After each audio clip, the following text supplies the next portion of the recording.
Assalamualaikum warahmatullahi wabarakatuh. Eh, Nama saya Miftahul Leli Yuliani dengan NIM 2108107037.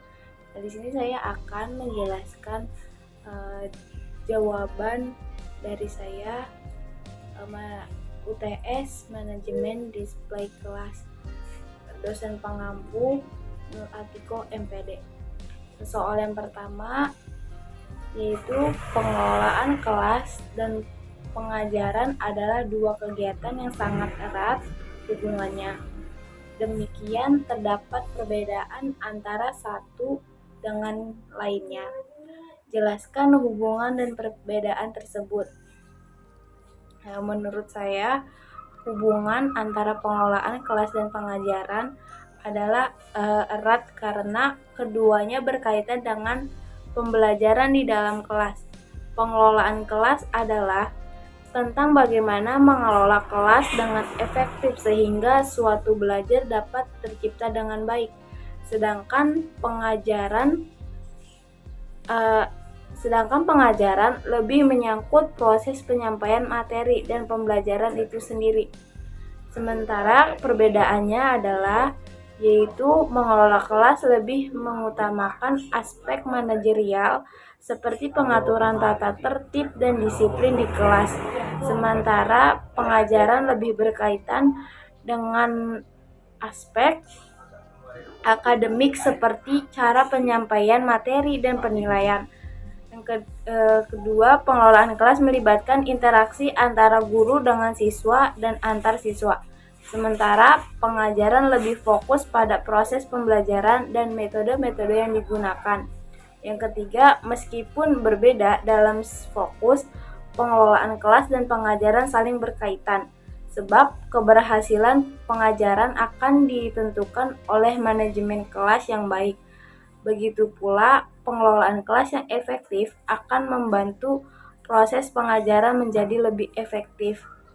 Soal yang kedua yaitu menjelaskan minimal 3 pendapat ahli mengenai pengertian manajemen display kelas. Kemudian disimpulkan. Menurut James R. Stock, manajemen display kelas adalah gabungan antara seni dan ilmu yang digunakan untuk menampilkan produk dengan cara yang menarik perhatian customer, serta menciptakan suasana yang mendukung atmosfer berbelanja dan konsumsi. Dalam hal ini, manajemen display kelas menjadikan toko sebagai sebuah panggung yang menampilkan produk dalam cahaya yang sesuai, warna yang menarik, perlengkapan yang menunjang, dan lain-lain.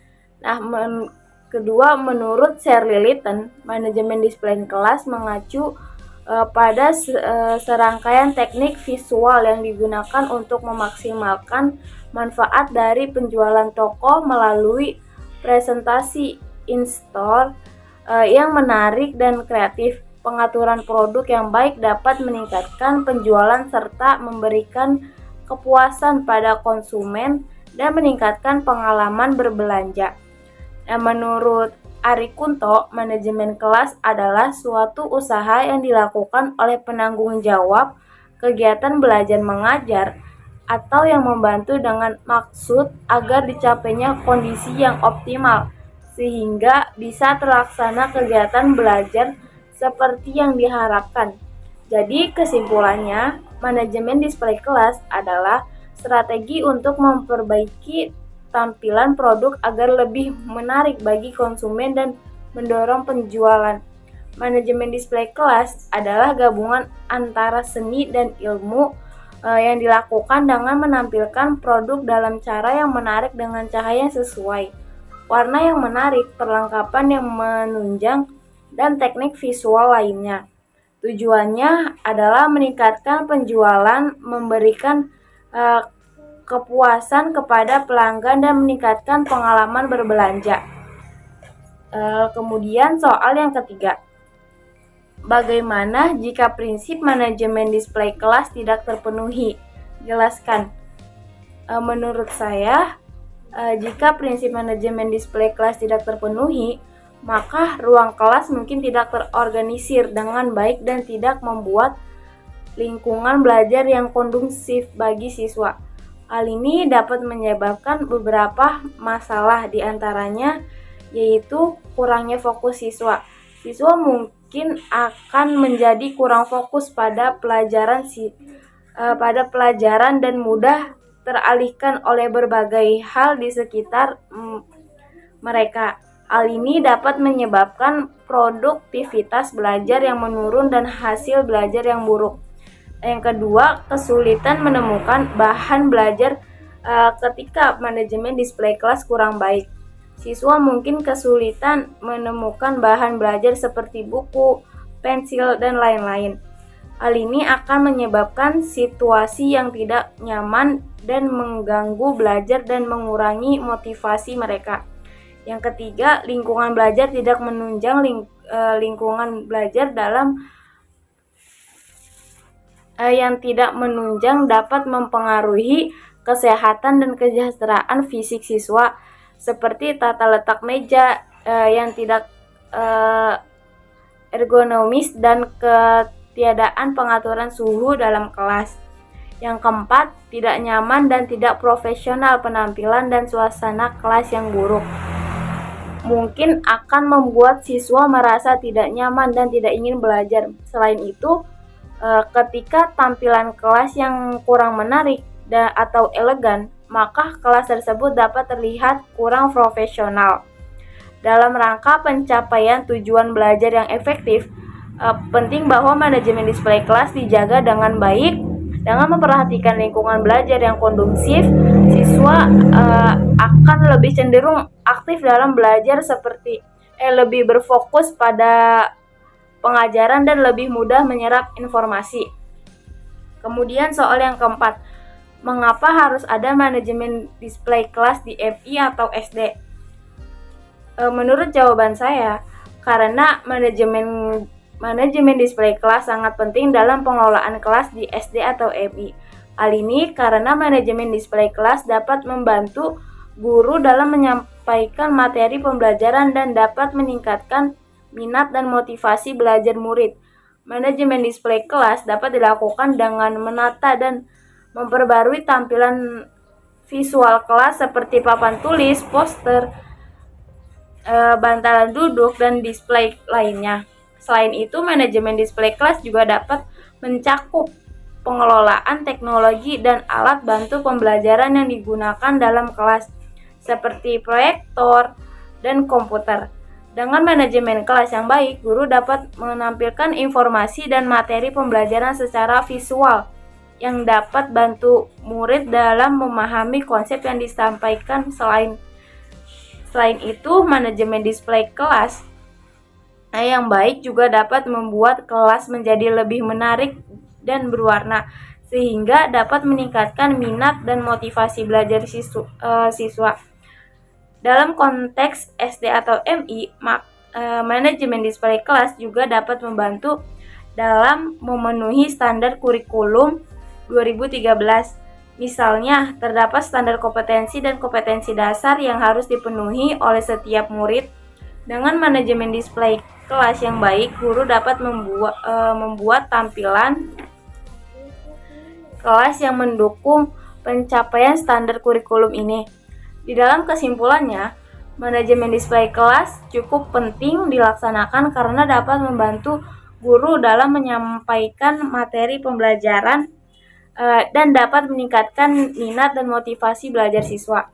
Kemudian soal yang kelima, sebutkan salah satu pendapat ahli mengenai pendekatan-pendekatan dalam manajemen display kelas. Menurut jawaban saya, yaitu menurut Dr. Jennifer Samsion, seorang profesor di Universitas Charles Sturt, menyatakan bahwa pendekatan dalam manajemen display kelas harus mempertimbangkan dua hal utama, yaitu mempertahankan kesesuaian antara tampilan fisik dengan tujuan pembelajaran dan memberikan ruang untuk kreativitas dan eksplorasi siswa dalam tampilan kelas. Oleh karena itu, desain kelas harus dipikirkan secara holistik dan mempertimbangkan tujuan pembelajaran, kreativitas siswa, dan estetika visual. Kemudian soal yang keenam, jika Anda sebagai guru SD atau MI, bagaimana cara Anda menghadapi siswa yang hiperaktif dan pendiam di dalam satu kelas yang sama? Pendekatan apa yang Anda gunakan? Jelaskan mengapa. Menurut saya, yang pertama itu mengamati perilaku siswa dengan cermat. Hal ini penting guna mengidentifikasi masalah yang ada pada siswa. Yang kedua itu mengakui keunikannya. Setiap siswa memiliki keunikan tersendiri. Siswa hiperaktif dan pendiam juga memiliki keunikan sendiri. Yang ketiga itu memberikan perhatian lebih. Memberi perhatian khusus pada siswa hiperaktif dan pendiam dapat memotivasi siswa untuk lebih aktif terlibat dalam kegiatan belajar. Yang keempat, melakukan pendekatan yang berbeda. Siswa hiperaktif dan pendiam memerlukan pendekatan yang berbeda agar mereka dapat menerima informasi dan gagasan dengan lebih baik. Yang kelima, menggunakan teknik kreatif dalam mengajar. Teknik-teknik kreatif dapat membantu siswa hiperaktif dan pendiam untuk lebih tertarik dalam pembelajaran. Yang keenam, berkolaborasi dengan orang tua siswa. Mengumpulkan informasi dari orang tua siswa dapat membantu dalam mengidentifikasi masalah dan mencari solusinya. Pendekatan yang digunakan harus mencakup penggunaan teknik yang berkaitan dengan kebutuhan siswa. Dalam hal ini, hiperaktif dan pendiam, siswa hiperaktif mungkin memerlukan jenis pembelajaran yang lebih kreatif dan interaktif, sementara siswa pendiam lebih bisa terlibat melalui diskusi kelompok kecil. Nah, hal ini berbeda-beda pada setiap individu. Oleh karena itu, pengertian harus diberikan dengan cermat pada masing-masing siswa. Kemudian soal yang ketujuh, bagaimana fungsi manajemen display kelas yang baik di SD atau MI? Nah, menurut saya, manajemen display kelas yang baik di SD atau MI memiliki beberapa fungsi penting. Yang pertama itu meningkatkan motivasi belajar siswa. Display kelas yang menarik dan informatif dapat mendorong siswa untuk mendapatkan informasi baru dan melakukan eksplorasi lebih lanjut di luar kelas. Yang kedua, meningkatkan kreativitas dan keaktifan siswa. Manajemen display kelas dapat merangsang siswa untuk menghasilkan karya yang baik dan menampilkan hasil karya mereka di display kelas. Hal ini dapat meningkatkan aktivitas dan kreativitas siswa. Yang ketiga, menjaga disiplin dan ketertiban kelas. Display kelas yang tertata rapi dan terorganisasi dapat membantu mengatur kelas dan memudahkan pengajar dalam menjalankan kegiatan pembelajaran. Nah, yang keempat, memperkuat keterampilan visual dan budaya. Display kelas yang dipenuhi dengan gambar, foto atau poster tentang budaya atau kegiatan positif dapat berkontribusi dalam memperkuat keterampilan visual dan meningkatkan pemahaman dari sudut pandang mereka. Yang kelima, keterlibatan orang tua. Display kelas yang berkualitas dapat memberikan pesan positif tentang kegiatan siswa dan kelas yang dapat menarik perhatian dan keterkaitan orang tua. Dalam pengelolaan kelas, perlu diperhatikan bahwa display yang terpampang harus memiliki maksud dan tujuan yang jelas, serta harus dikelola dan dipertahankan secara rutin untuk menjaga agar tidak mengganggu fokus belajar siswa. Kemudian soal yang ke-8, sebutkan salah satu pendapat ahli mengenai faktor-faktor yang mempengaruhi manajemen kelas dan seberapa besar pengaruh faktor-faktor tersebut dalam keberhasilan pembelajaran. Menurut jawaban saya, salah satu pendapat ahli mengenai faktor yang mempengaruhi jawaban kelas adalah William Glasser. Menurut Glasser, ada 5 faktor utama yang mempengaruhi manajemen kelas, yaitu Pertama, kehidupan kelas yang teratur dan struktur yang jelas. Yang kedua, hubungan guru murid yang positif. Ketiga, keaktifan siswa dalam proses belajar. Yang keempat, keamanan dan kenyamanan lingkungan kelas. Yang kelima, keterlibatan orang tua dan keluarga dalam pendidikan. Glaser menyatakan bahwa keberhasilan pembelajaran akan sangat dipengaruhi oleh ketiga faktor pertama, yaitu kehidupan kelas yang teratur dan struktur yang jelas, hubungan guru murid yang positif, dan keaktifan siswa dalam proses belajar. Ketiga faktor ini harus ada untuk memastikan pembelajaran yang efektif dan efisien. Faktor keamanan dan kenyamanan lingkungan kelas serta keterlibatan orang tua dan keluarga juga penting, tetapi tidak memiliki pengaruh yang sebesar ketiga faktor pertama. Kemudian soal yang ke-9. Menurut Anda seberapa penting peranan teknologi dalam pengelolaan kelas di SD atau MI? Jelaskan alasan Anda. Nah, menurut jawaban saya, penting peranan teknologi dalam pengelolaan kelas di SD atau MI. Karena yang pertama, teknologi dapat membantu mengoptimalkan waktu dan perhatian guru.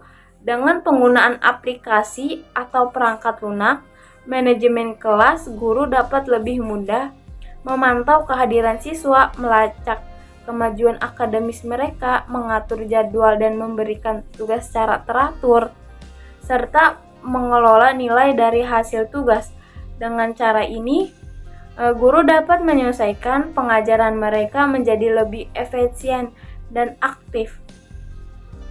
Kedua, teknologi dapat membantu meningkatkan keterlibatan siswa dan partisipasi aktif dalam pembelajaran. Melalui penggunaan papan tulis interaktif atau proyektor, guru dapat mempermudah penyampaian materi sehingga siswa lebih mudah memahami pelajaran. Teknologi juga memungkinkan adanya diskusi kelompok online, pertanyaan dan saran, serta kerja kelompok di luar kelas yang dapat memperkaya pengalaman belajar anak dan mengajarkan mereka keterampilan kerjasama yang berharga. Ketiga, teknologi juga dapat membantu memperluas jangkauan sumber daya pendidikan. Dengan akses internet, guru dan siswa dapat menemukan video, tutorial, dan materi belajar lainnya secara online. Ini memungkinkan guru untuk memperkaya pengajaran mereka dengan sumber daya yang lebih beragam. Sementara siswa memiliki akses materi pendidikan yang lebih luas, tidak terbatas pada buku pengajaran. Dalam rangka untuk memaksimalkan manfaat teknologi di kelas, penting untuk memastikan bahwa siswa mendapatkan perhatian yang memadai dan guru memahami cara terbaik untuk menerapkan instrumen teknologi dalam pengajaran mereka. Dengan demikian, teknologi dapat menjadi alat yang efektif untuk membantu pengelolaan kelas di SD dan MI dan meningkatkan kinerja siswa secara efisiensi pengajaran mereka. Kemudian soal yang terakhir atau 10. Jika di sebuah sekolah terdapat seorang siswa yang memiliki penyakit pembusukan pada kaki kirinya karena infeksi, sedangkan minatnya untuk belajar sangat tinggi. Di sisi lain, teman-teman sekolahnya mengucilkannya, termasuk beberapa guru di sekolah tersebut karena mereka merasa jijik terhadap penyakit siswa tersebut karena sudah mengeluarkan bau tidak sedap, terutama ketika proses pembelajaran berlangsung di dalam kelas. Pertanyaannya, seandainya Anda mengajar pada kelas siswa tersebut, bagaimana Anda mengolah kelas tersebut agar proses pembelajaran dapat berjalan lancar? Jawaban menurut saya, sebagai seorang guru, tugas saya adalah memberikan pengajaran dan membimbing siswa dengan adil dan setara tanpa memandang fisik atau keadaan kesehatan mereka. Nah, oleh karena itu dalam mengelola kelas saya akan melakukan tindakan sebagai berikut. Yang pertama, membahas dengan siswa dengan orang tua tentang kondisi kesehatan siswa tersebut dan menekankan tentang betapa pentingnya menjaga kesehatan dan keselamatan di lingkungan sekolah. Yang kedua, mengorganisir kelas agar posisi siswa tersebut berada di depan kelas atau dekat ventilasi yang bagus agar dapat mengurangi kontak langsung dengan teman-temannya dan